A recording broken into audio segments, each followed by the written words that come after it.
What would you do if you discovered that 90% of your emotions are not really yours? That it's not you feeling, it is your programming. Socrates understood this long before modern psychology, and in this video we're going to look at 5 very specific techniques that are inspired by him that you can use the next time you feel anger, fear, or even when you are sinking into total sadness. But first we need to understand something much more basic. What is an emotion, actually?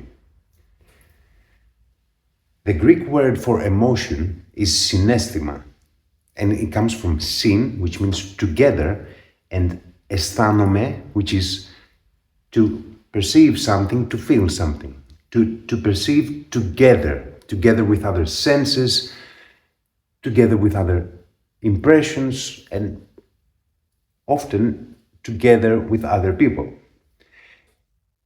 And this already tells us something very, very important, that emotion is not a cold, objective reading of reality. Two people can live through the exact same situation and feel completely different things. But why? The information from the external environment passes through our internal environment. And our internal environment, our beliefs, our values, our experiences, our traumas, our culture, and our current psychological state. You can think of it like this.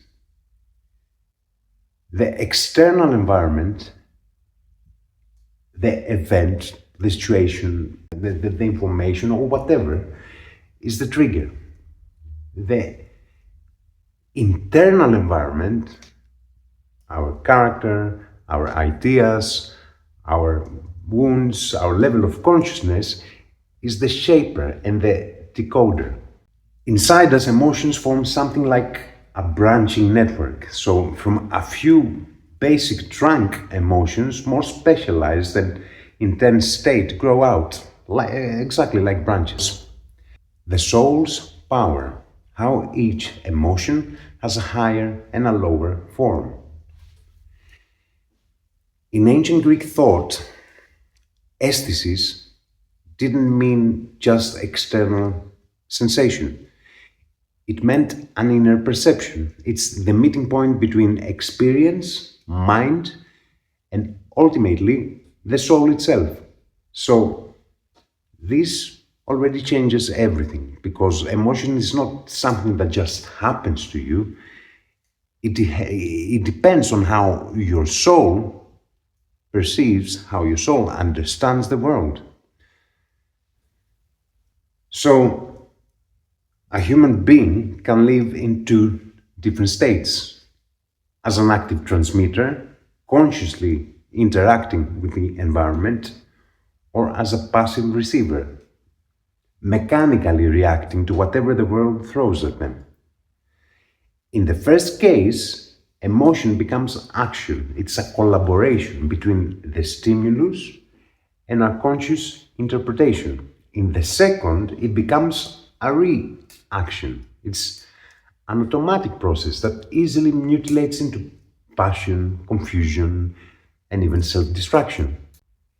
And here is where things get really interesting. Every emotion has 2 different sides, a higher form and a lower shadow. And every emotion has 2 expressions. A virtuous form, which is aligned with logos and logic with a capital L, and a distorted form, which is created when we react mechanically. Let's look at them one by one. Number 1, love. Let's start with the most powerful one, the one that builds worlds and then destroys them. Love connects us emotionally to another person and creates a bond. Its positive form is affection and empathy. It's a desire for the other person to grow. And here we have a relationship that freedom, reciprocity, and ethical beauty emerge. For example, you are truly happy for your partner's or friend's success. It doesn't threaten your own worth at all. You admire your friend, you admire your partner, and you want the best for them. The negative form is possessiveness and emotional slavery. Here we have fear of loss, we have jealousy, we have control, we have dependence, we have all of these things that, taken to the extremes, they can even turn into hatred. For example, you check your partner's messages all the time, you restrict their movement and punish them emotionally because they don't behave as you expect. And this is where we see the pattern. And emotion becomes dangerous only when we react mechanically. If you are in this situation and you are jealous, you might still think you are loving the person and that you're not hurting them, but you are. Number 2, joy. So this second one is a bit trickier because most people confuse real joy with addiction. So joy comes from satisfaction and accomplishment. Joy is what leads us to eudaimonia and gratitude. It's a stable inner contentment that comes from virtue, from justice, and from inner harmony. For example, after hard work, after an honest effort for something, you feel calm and you feel joy because you achieved something, and you don't need any applause to feel complete and whole. You just feel that, wow, I managed to do this. Its negative form is silliness and pleasure addiction, is when you are chasing stimulation, when you want temporary highs and ignoring what actually matters. And this actually ends in exhaustion and depression. For example, you jump from party to party, from purchase to purchase, you chase likes on Facebook or on Instagram. But this is all empty. And once the high wears off, you're left with nothing in the end. And pleasure is never the enemy. Unconscious pleasure is the enemy. Number 3, surprise. Now, what happens when reality suddenly changes its shape? Surprise is the soul's response in a sudden change. And the positive form of surprise is attention and vigilance.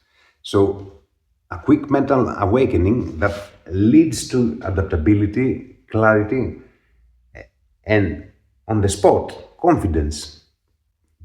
For example, you hear unexpected news at work and you're shocked for a second, then you start thinking about it, start asking questions, and you start reorganizing yourself and adapting to the whole situation. Because adaptability is a form of intelligence, and surprise is its doorway. The negative form is mental paralysis, total mental paralysis. It's shock, panic, an inability to think and act. And the unexpected becomes a threat that shuts the mind down totally. For example, a sudden problem makes you freeze and totally unable to take even the obvious next step. And when the mind shuts down, the whole system, the whole soul cannot operate. Number 4, anger. Now we enter dangerous territory, anger. This emotion can either protect us or poison us. Anger is the response to a perceived injustice. And the positive side of anger is the just reaction and boundary setting. Controlled distress, a controlled kind of distress that restores fairness and protects your integrity. As an example, someone does something to you and you remain calm, you set your boundaries and demand a solution.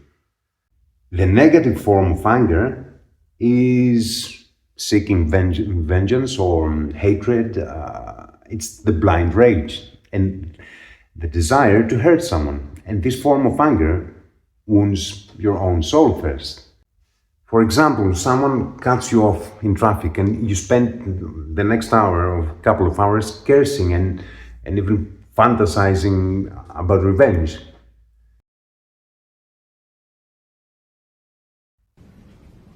Number 5, sadness. Then we have sadness, the emotion we try the hardest to avoid, but sadness is the one that teaches the most, because sadness is tied to loss and reflection. So its positive side, it's self-examination and regret. And sadness is something that is pushing you inward towards self-correction, maturity, and moral growth. For example, you say something hurtful to someone, then you get sad, then you think about it, you apologize, and then you improve your behavior. And it's something that you will remember for the future too. And then is where sadness becomes wisdom. And this happens only if we dare to look inside, to look at ourselves. For example, something happens, a failure, and it becomes, in the end, an excuse to quit and withdraw from life itself. And here, despair is not sadness anymore. It is the refusal to grow through the whole process. Number 6, fear. Fear is the oldest, most primal emotion in nature, and at the same time the most misunderstood. Fear relates to threat and survival, and the positive form of it is temperance, which is sophrosyne in Greek, and preparation. It's clear caution that leads to protection. This is what creates strategy. And what creates strategy finally creates courage. For example, you fear an exam or a speech that you need to give. So what do you need to do? You prepare well and stand firm. You don't get courage by eliminating fear, but by organizing yourself and doing things. The negative side is panic and hysteria. And this is basically paralysis and avoidance. And it is usually rooted in ignorance and lack of preparation. That's all. So, for example, you are so afraid of failure that you never begin even. And then fear becomes a permanent companion that you are used to it too. It feels normal to not do stuff because you fear, but you cannot even identify it at that point as fear. And most lives are ruined not by failure, but by never attempting anything. Number 7, disgust, aversion to something. So this is the last one, and it is the most surprising of all, because it is the one that actually shapes entire civilizations. Disgust ties to rejection, to separation, to boundaries, And its positive form is moral discernment and purity of judgment, recognizing that this will be harmful for me, either ethically or mentally, and you are protecting your integrity. So, for example, you feel aversion to corruption or cruelty and refuse to participate in the whole thing. This discernment is the soul's immune system. Its negative form, it's when you start feeling contempt, fanaticism, and when you dehumanize groups. So, aversion is directed at entire groups without reason. And this emotional root is intolerance. Seeing whole groups as dirty or inferior without putting any effort whatsoever at understanding, and you don't see even individuals anymore. And then when disgust loses its measure, that's when humanity disappears, because what happens? We fall into tyranny. Meta perspective, the energetic pattern of emotions.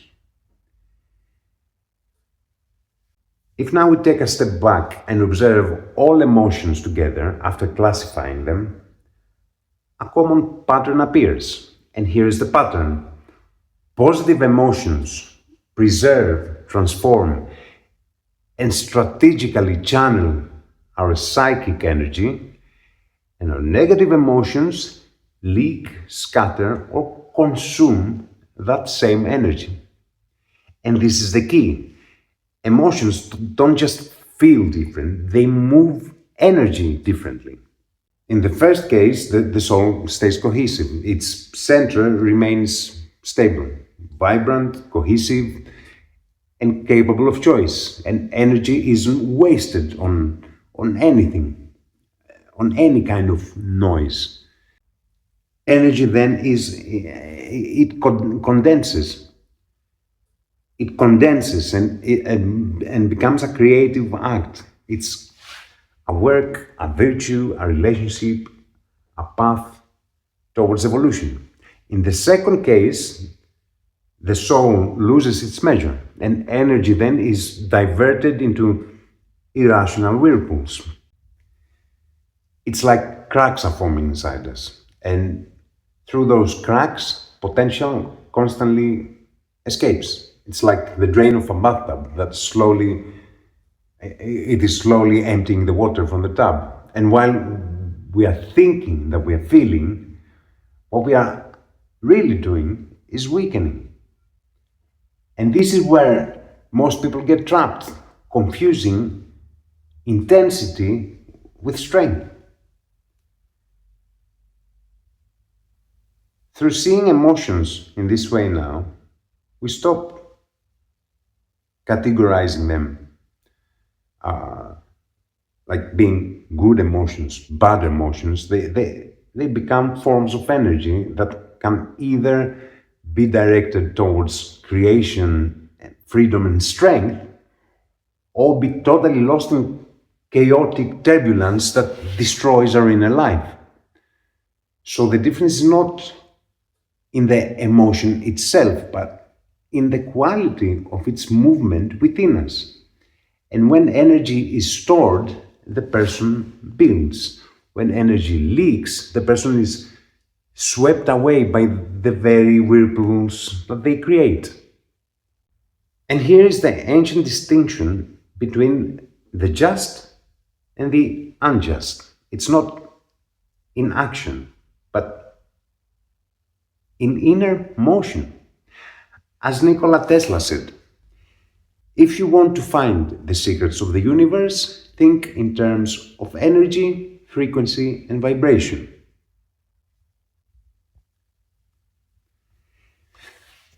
So before we get to the 5 Socratic techniques for working with our emotions, we need to look at one more thing, a few more points from Socrates' thought, and then a deeper perspective from Gurdjieff. So the whole picture becomes clearer, more analytical, and fully spherical.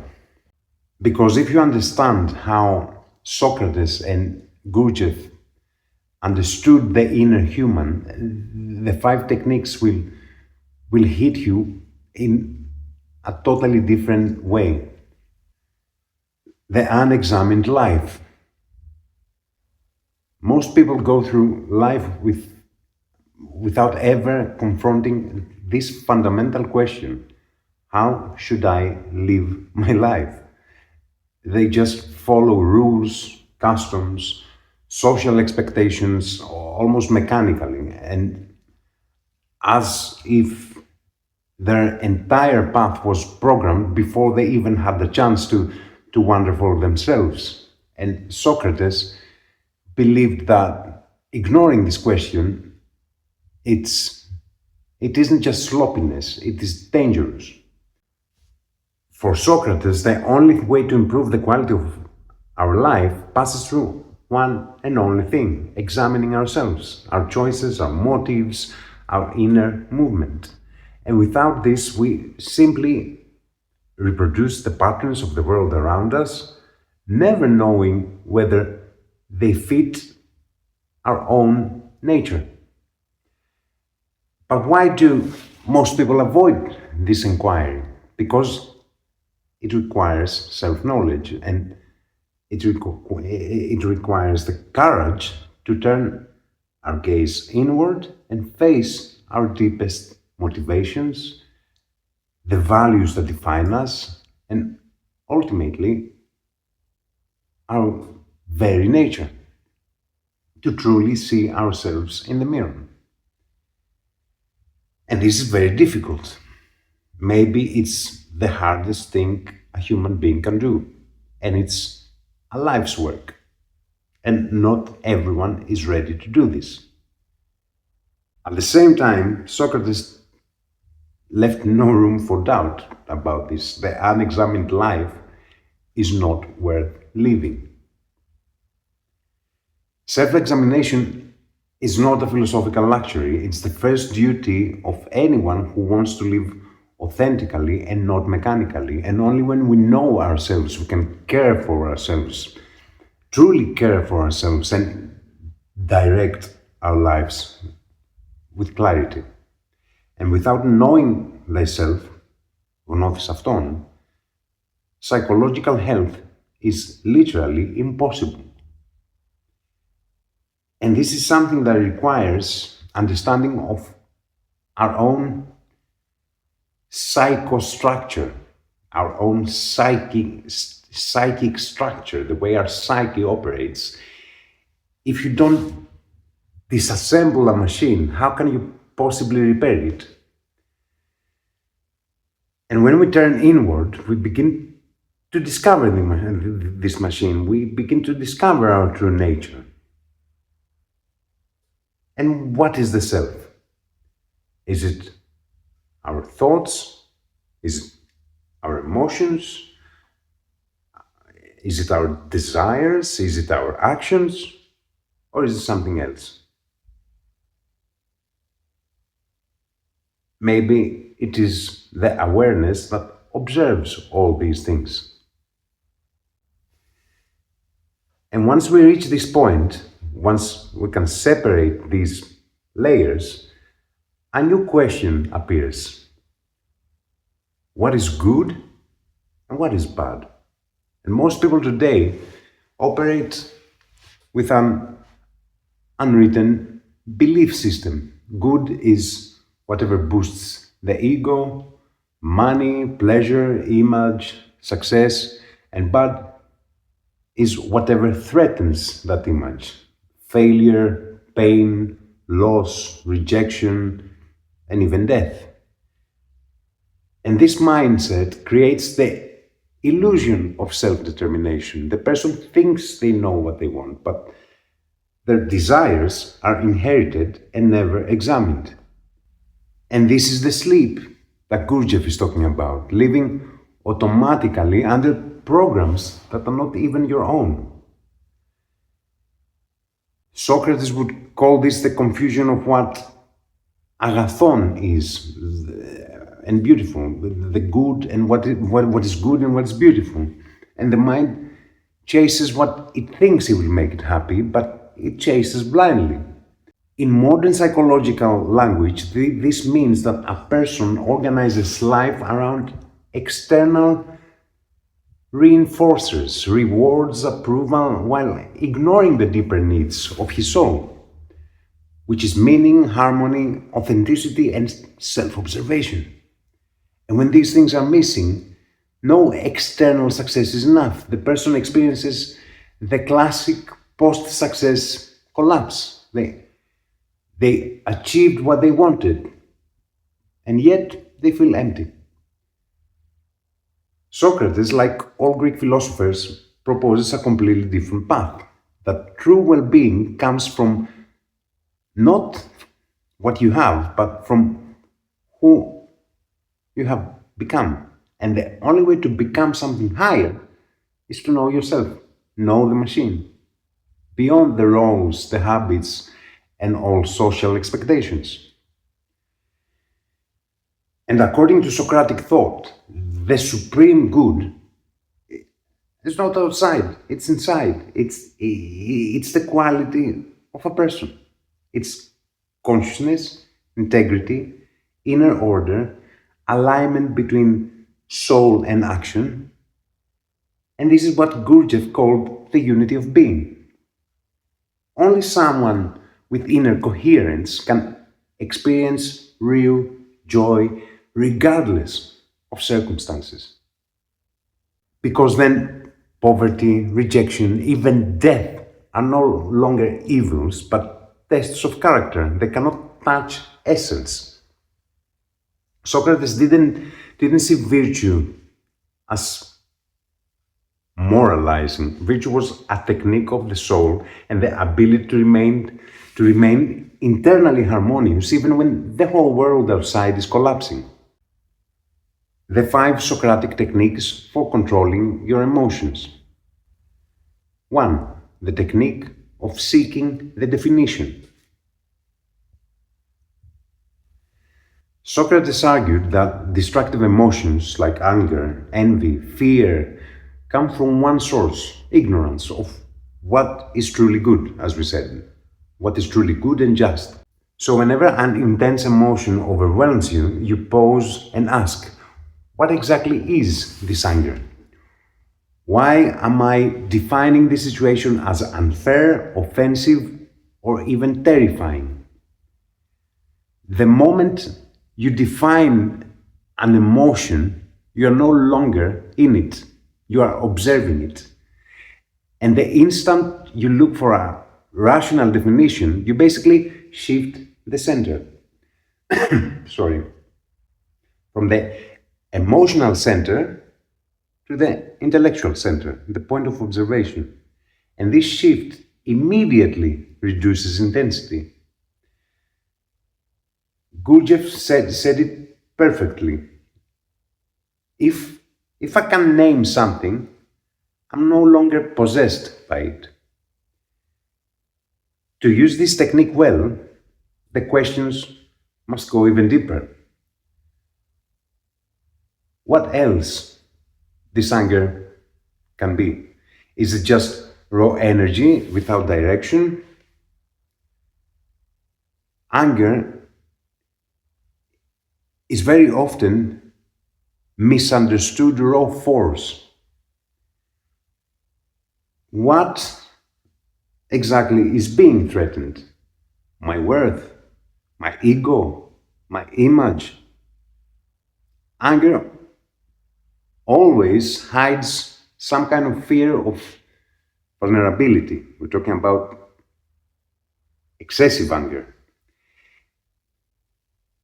Is this reaction truly mine, or is it a program running automatically? And this is Gurdjieff 101.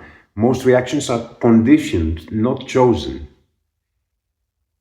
And then another question.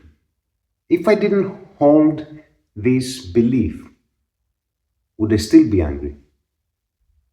Because every emotion hides a belief. And this question exposes it. Which part of me is speaking? The child? The adult? The survival instinct? And what do I truly need right now? Do I need acceptance? Do I need boundaries? Do I need understanding? What am I trying to protect? Anger always guards something. Dignity, justice, or the ego illusion. And what am I afraid that will happen if I don't get angry? Anger can be a shield for fear too. And who am I actually punishing by staying angry? And this is where modern biology agrees, because uncontrolled and unjust anger harms your brain, your heart, your vessels, your immune system, everything. And finally, what happens if instead of reacting, I choose acting? And this is the very shift from mechanical attitude to conscious attitude. Number 2, the technique of Socratic irony. In the Socratic dialogues, Socratic irony was not a mockery, it was a technique for destroying the illusion of certainty. So Socrates pretended to be ignorant, so the other person would expose their own false confidence, and then the truth would appear on its own. In inner work, Socratic irony becomes self-irony. When an intense emotion takes over, you treat it like another person, the one who thinks it knows everything. So, how certain am I that my reaction is the only rational one? Am I overestimating my own perspective here? The moment you are questioning your own emotional certainty, a crack opens and consciousness enters. And self-irony, it's not mocking the situation, it only diffuses the exaggeration of the emotional outburst. So you deliberately exaggerate internally on purpose to expose the absurdity of the passion. And you say to yourself, for example, of course, since he or she said that, then the universe might be ending, and clearly life is over because someone didn't text me back or whatever, and I needed to sit down and cry for 2 weeks. Or they kicked me out of this club. Will I get angry? No, I will laugh about it and leave, or whatever. The humor is not avoidance, it's a method of de-identification. And Gurdjieff said that a human must develop the ability to see himself from outside, from a higher perspective. And that's exactly what Socratic irony does. Your emotions lose their dictatorship. They stop being my truth and become just an opinion. And an opinion can be examined or corrected or totally dissolved or even reinforced, yes? So irony here isn't self-disrespect, it's self-liberation. Number 3, the technique of self-knowledge.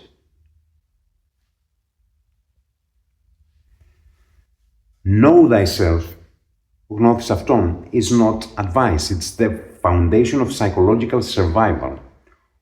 All passions, anger, jealousy, fear, shame, originate in one thing, that we have ignorance of ourselves. And the key is not the external trigger, but the internal cause. So what exact point inside me is hurting right now? Which insecurity was activated and which illusion just got shattered? Anger at a delay is not about time, it's fear of losing control. Anger at criticism, it's not about words, it's a fragile ego that is exposed.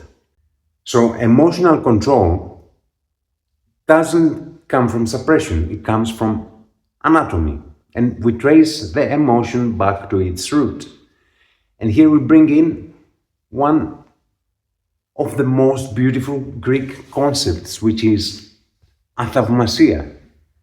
Alpha, which means without, and thauma, which is wonder, shock,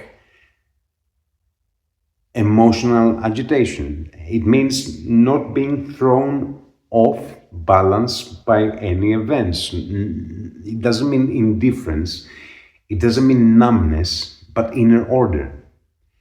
And Democritus linked Athaumasia to euthymia, which is calmness, cheerfulness, stable inner brightness, whatever happens around you.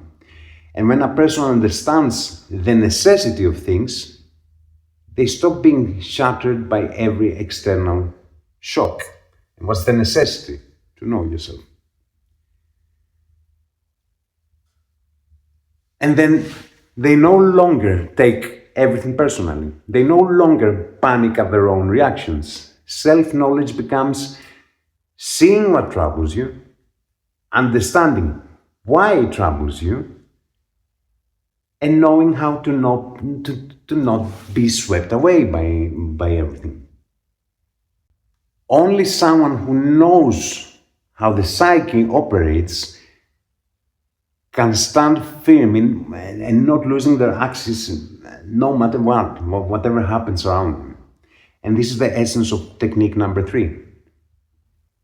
Number 4, the technique of virtue as knowledge, the moral choice. Socrates said that no one knowingly does evil, ουδής εκόν κακός in Greek. So every impulse or destructive act is ignorance. And it's ignorance of what is good for the soul and ignorance of where this passion leads. So for Socrates, knowledge and virtue are identical. And if you know the best action, you will do the best action. And then what happens is that you don't fight passion like this. You are illuminating it. So virtue is one thing, but it expresses itself as temperance, courage, justice, prudence. There are actually around 60 virtues in Greek philosophical texts. But you don't need 50 definitions, you need one compass. Because all these 60 virtues are basically expressions of this one thing. Does this choice elevate me or diminish me? And does it unify my inner world or fragment it? Virtue isn't a list, it's a level of being. The list does help, but it's a level of being. And Gurdjieff says it literally. Man number 1, 2, 3 in his types have no virtue, only habits and roles. Virtue appears in man 4, and man 4 is a person who has begun real inner work. To apply this in the emotional moment, we need to ask, what reaction would benefit my soul in the long run? What action will leave me in a deeper peace an hour or 2 hours or a day from now? And what would be the highest version of myself be doing now? And this shifts the center from reaction to choice. Psychology calls this de-reflection, and Gurdjieff calls it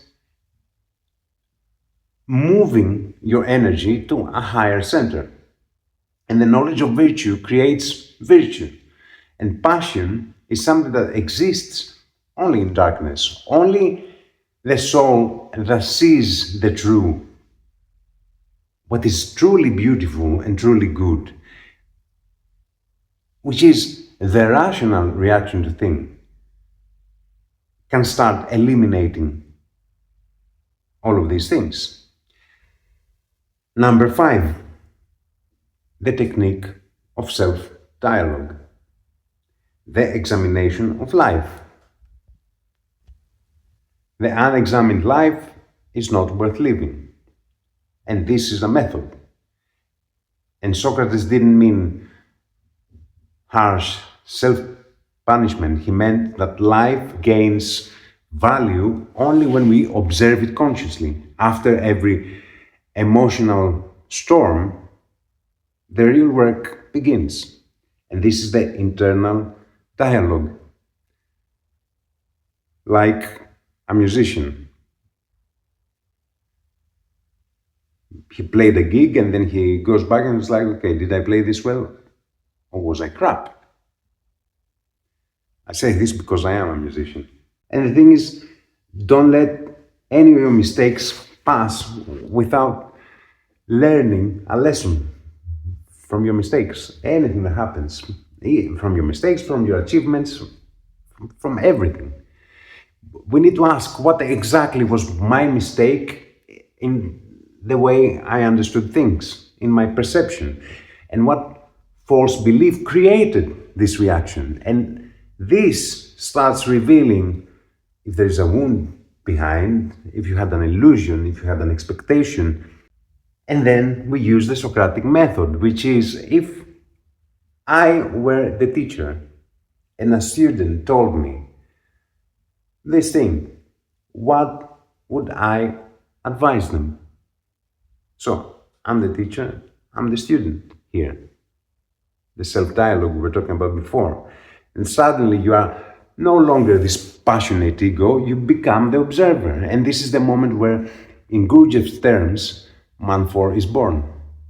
A person with a center and a unity and a direction. And every emotional failure becomes a case study. And every difficulty becomes material for understanding. And every intensity becomes fuel for growth. And like that, you never return to the same point.